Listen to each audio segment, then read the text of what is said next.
পাশের বাড়ির বৌদির জামাই বোকা।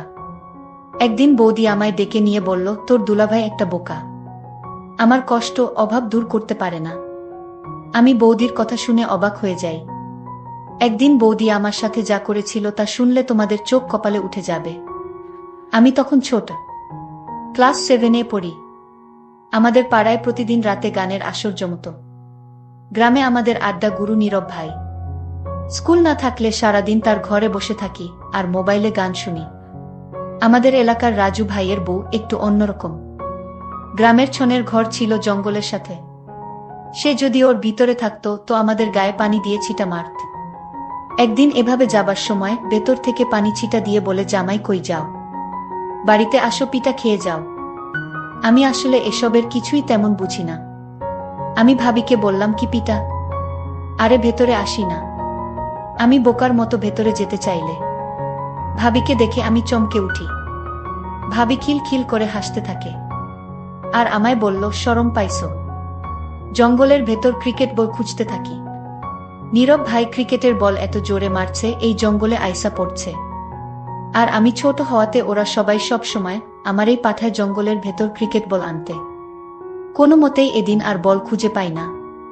রাজু ভাইয়ের বউ পিছন থেকে আমার উপর পানি ছুড়ে মারে। আমি চমকে উঠি, বলি, একটা ক্রিকেট বল দেখছো?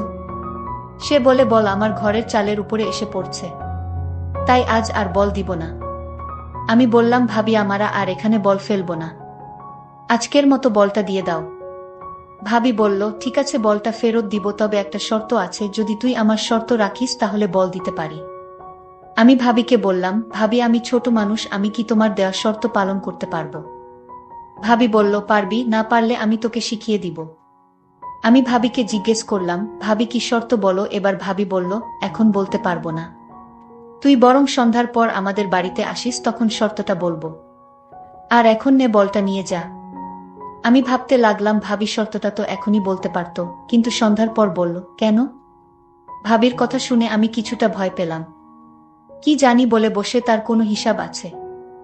আমি ক্লাস 7-এ পড়লে কি হবে? আমার গঠন গাঠন একটু বড়। অনেকে বিশ্বাসই করতে চায় না আমি ক্লাস 7-এ পড়ি। আমার 5 ফুট 5 ইঞ্চি উচ্চতা। পরের দিন আমি ভাবির কথামতো সন্ধ্যার সময় তাদের বাড়িতে গেলাম। বাড়িটা একদম নীরব বাড়ি। আমি ভাবিকে বললাম, ভাবি, তুমি আমায় কিসের শর্ত দিবে বলেছিলে? আমি আজ তো আসলাম সেই শর্তটা শুনতে। ভাবি বলল, এটা কোনো শর্ত না রে, আমার দুঃখের গল্প। আমি যদি আমার গল্পটা তোর সাথে শেয়ার করি তাহলে তুই কি এর সমাধান দিতে পারবি? আমি বললাম, ভাবি, আমি মানুষটা ছোট হতে পারি, কিন্তু আমার বিষয়ে তুমি জান না, আমি ছোট হলেও কোনো কাজে এ পর্যন্ত ব্যর্থ হয়নি। ভাবি তখন খুশি হয়ে বলল, সত্যি বলছিস তুই? আমি জানতাম তুই মাত্র 7-এ পড়িস, কি বুঝবি তুই। ভাবি, তুমি তোমার কষ্টের গল্পটা বলো, আমি শুনতে চাই। আর যদি আমি গল্পটা শুনে তোমার সমস্যার সমাধান করে দিতে পারি তাহলে আমি জানি তুমি আমায় কোনোদিন ভুলতে পারবা না। এতটুকু বাচ্চা ছেলের সাহস দেখে আমি অবাক হয়ে গেলাম। এই বাচ্চা ছেলে আমাকে যেভাবে উৎসাহিত করেছে, আমি তার কথা শুনে অনেক খুশি হলাম। আর মনে মনে ভাবলাম, আমি ওকে দিয়েই সব দূর করব। ওকে দিয়ে আমার সমস্যার সমাধান করিয়ে নিব। আমি ভাবিকে বললাম, ভাবি, তুমি কি ভাবছো এমন করে? তোমার কষ্টের গল্পটা বলো, আমি শুনি। ভাবি তখন বলল, ঠিক আছে, তাহলে শোন। তোর দুলাভাই একটা বোকা। আমার কোনো কথা সে রাখে না। সে আমার সাথে পারে না। প্রতিদিন রাতে ঘরে এসে ভাত খেয়ে মরার মতো ঘুমিয়ে পড়ে। আমার কোনো আবদার তোর দুলাভাই রাখে না এবং পূরণ করতে পারে না। সে সব সময় আমার কাছ থেকে দূরে থাকে। আমি মানুষের সাথে আমার জীবনটা কাটানো খুব কষ্টের। তোর দুলাভাই সবসময় প্রতিদিন বলে আমার শরীরটা আজ ভালো না। আচ্ছা তুই বলতো, এভাবে কি আর সংসার চলে? এই সংসারে আমি চলে যেতে চাই, কিন্তু আমার মা বাবা তো অসহায়, আমি তাদের কষ্ট দিতে চাই না। আমার বাবা যখন আমায় ফোন করে জিজ্ঞেস করে, কেমন আছিস মা, আমি তখন বুক ভরা কষ্ট নিয়ে বলি, ভালো আছি বাবা, কিন্তু আমার তো মনের ভিতর শান্তি নাই। আমি তো একটু সুখের ছোঁয়া পাই না এই সংসার থেকে। আর তাই আমার মা বাবাকে মিথ্যা সান্ত্বনা দেই যে আমি ভালো আছি। আচ্ছা তুই বলতো, একটা সংসারে মেয়েরা কি চায়? এই সংসারে আমি বেঁচে থেকেও যেন মরে আছি। তোর দুলাভাইরে কত করে বললাম, কবিরাজ দেখাও, সে আমার কোনো কথাই কানে নেয় না। সে তার নিজের ইচ্ছামতো চলাফেরা করে, আমার ভালো মন্দ কোনো খোঁজ খবর রাখে না। ভাবির কথা আমি খুব মনোযোগ সহকারে শুনছিলাম। ভাবির কথাগুলো শুনে আমি বুঝতে পারলাম ভাবি কিসের অভাব বোধ করছে। ভাবি আমাকে আরো বলল, তোর দুলাভাই সারাদিন বোকার মতো ঘোরাফেরা করে। অনেকদিন যাবত আমি ভালো খাবার খেতে পারছি না। ভাবির এই কথাটা শুনে আমার খুব কষ্ট হলো। ভাবি দেখতে অনেক সুন্দরী, এরকম বোকা একটা জামাই ভাবির কপালে জুটল। যাই হোক, আমি ভাবির সমস্ত কথা শুনে বুঝতে পারলাম ভাবি এই সংসারে সুখে নেই, বরং সুখের অভিনয় করে যাচ্ছে তার মা বাবাকে খুশি করার জন্য। আমি ভাবিকে বললাম, ভাবি তুমি কোনো চিন্তা করো না, আমি তোমার সকল সমস্যার সমাধান করে ফেলব, তুমি আমার প্রতি আস্থা রাখো। ভাবি আমার কথা শুনে বলল, তুই ছোট মানুষ, তুই কি বুঝবি আমার কষ্ট। তাও তোকে বললাম, কারণ আমি এমন কপাল নিয়ে জন্ম নিলাম, আমার কষ্টের কথা কাউকে বলতে পারিনি, আজ তোকে বললাম। আমি বললাম, ভাবি তুমি যখন আমার কাছে তোমার কষ্টের কথা বলেছ, আমি পারি আর না পারি চেষ্টা তো করে দেখতে পারি। ভাবি খুশি হয়ে বলল, তোর আর কিছু করা লাগবে না, তোর মুখের কথা শুনেই আমার মনটা শান্ত হয়ে গেল। আমিও ভাবির কথা শুনে আমি ভাবিকে বললাম, ভাবি তুমি কোনো চিন্তা করো না, আমি তোমার সুখের ব্যবস্থা করছি, তুমি শুধু আমার কথা রেখো, যখন যা বলবো তখন তোমার তাই করতে হবে। আমি ভাবিকে বললাম, ভাবি তুমি একটু অপেক্ষা করো, আমি আমার বাড়ি থেকে আসছি। আমি তাড়াতাড়ি বাড়িতে এসে আমার বাবার পকেট থেকে কিছু টাকা নিয়ে বাজারে গেলাম। আমি মনে মনে চিন্তা করলাম, ভাবিকে আজ আমি দেখিয়ে ছাড়বো আমাকে বলে আমি বাচ্চা মানুষ। হায় রে ভাবি, তুমি আমার সম্পর্কে জানো না, তুমি আজই বুঝতে পারবে আমি বাচ্চা নাকি কিশোর। আমি বাবার পকেট থেকে টাকা নিয়ে বাজারে গেলাম। বাজারে গিয়ে 1 কেজি গরুর মাংস কিনলাম।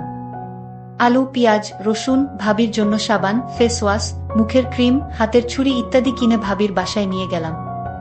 ভাবি আমার হাতে বাজার দেখে অবাক হয়ে গেল। আমি ভাবিকে বললাম, ভাবি চিন্তা করো না, তুমি এখানে বসো, দেখো তোমার জন্য কত কি এনেছি। আমি ভাবিকে যখন সকল সামগ্রী দেখালাম, ভাবি তখন বলল, তুই বাচ্চা মানুষ, এত টাকা কোথায় পেলি?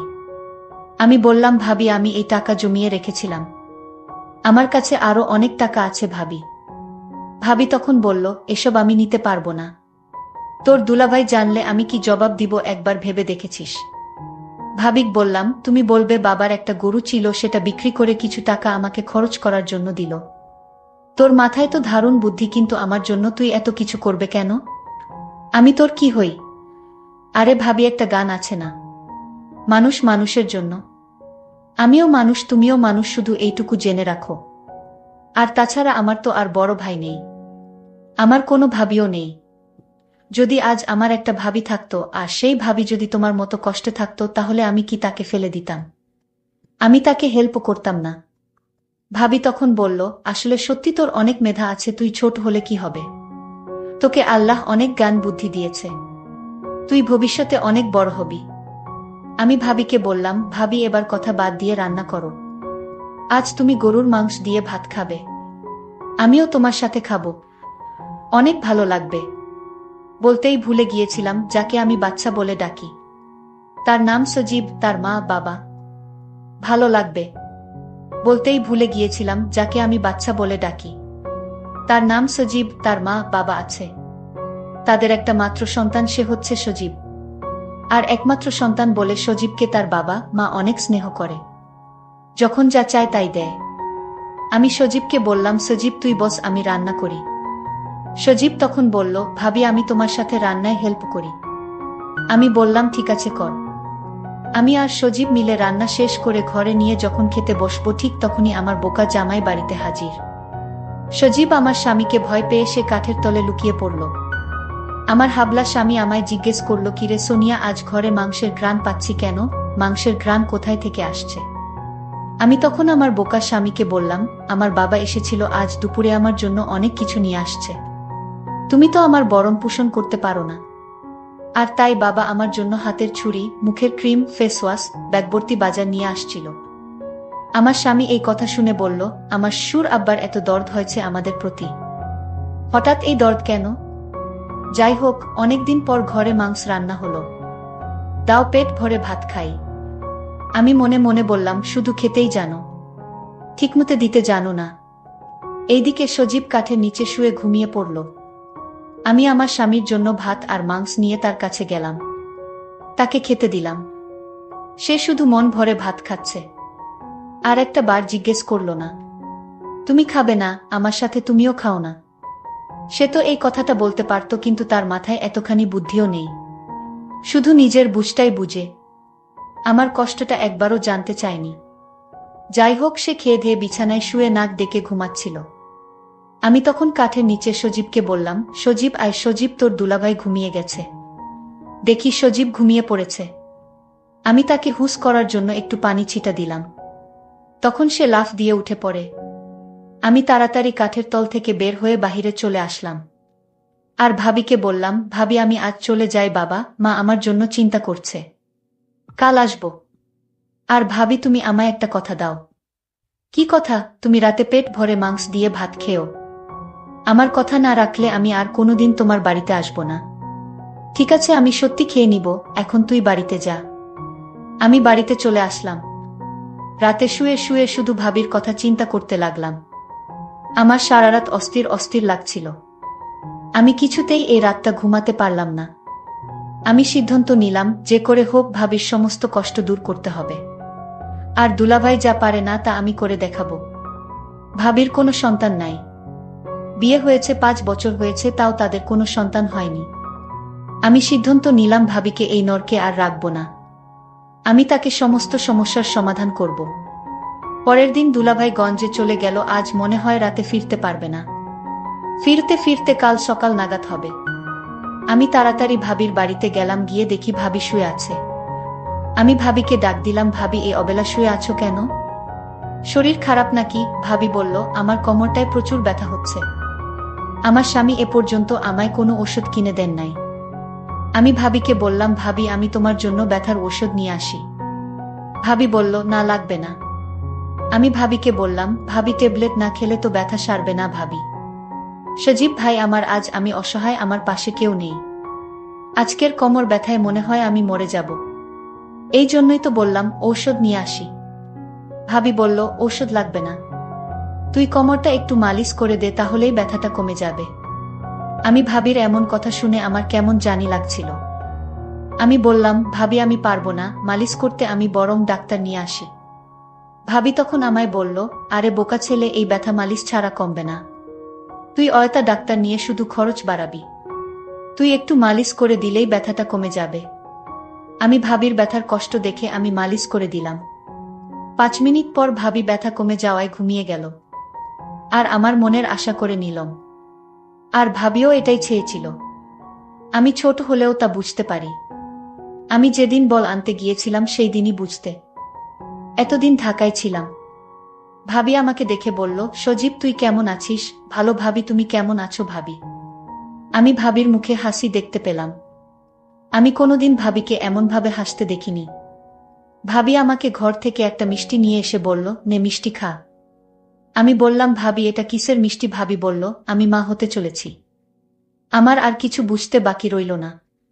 বন্ধুরা, আজকে গল্পটি কেমন লাগলো তা অবশ্যই কমেন্ট করে জানাবেন। আর এরকম নতুন নতুন গল্প পেতে আমাদের চ্যানেলটিকে সাবস্ক্রাইব করে পাশে থাকবেন। ধন্যবাদ।